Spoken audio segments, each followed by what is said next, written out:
Reserve Bank, this decision about taking the King or the monarch, he's never even been on it yet, so the Queen's gone off the $5 note, the King won't go on, as is the practice. Well, it was always, we were told, a decision of the Reserve Bank, Keith, but we now find out on freedom of information, it wasn't. It was the Labor Treasurer who did it, but he didn't tell us that. Have a listen to Jim Chalmers back on the 2nd of February.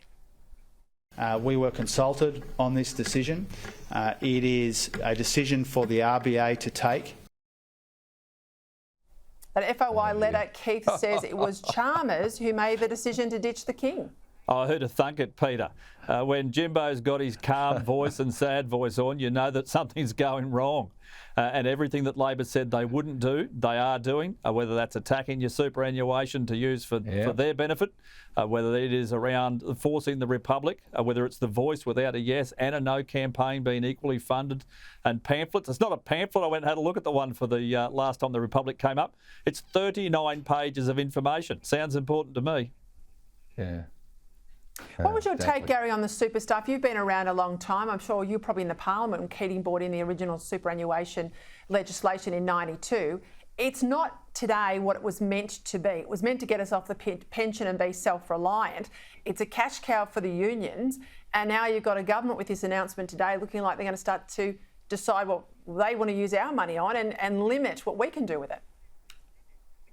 And it's 12% of what you earn that is taken and put in the hands of these union bosses. For them, you know, it's your money, it's being taken. And look, I get what it was all set up for, but you should be very worried tonight because the Labor Party are now gunning for your money. They've run out of theirs, they want yours. And so they're finding a new way to do it, and it's going to suit the union movement, make them the most powerful investor in Australia. It's going to force green energy onto each and every one of us, means the price of everything is just going to go up. And by the way, real jobs are just going to disappear. It's not a good look at all, Peter.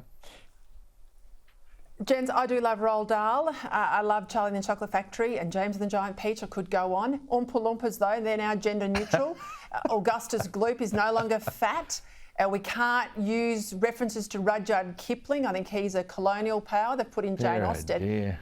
Keith, what on earth are we doing? We used to say if you burn books, it's the end of a civilization. It's a sign that you're morally bereft. Exactly.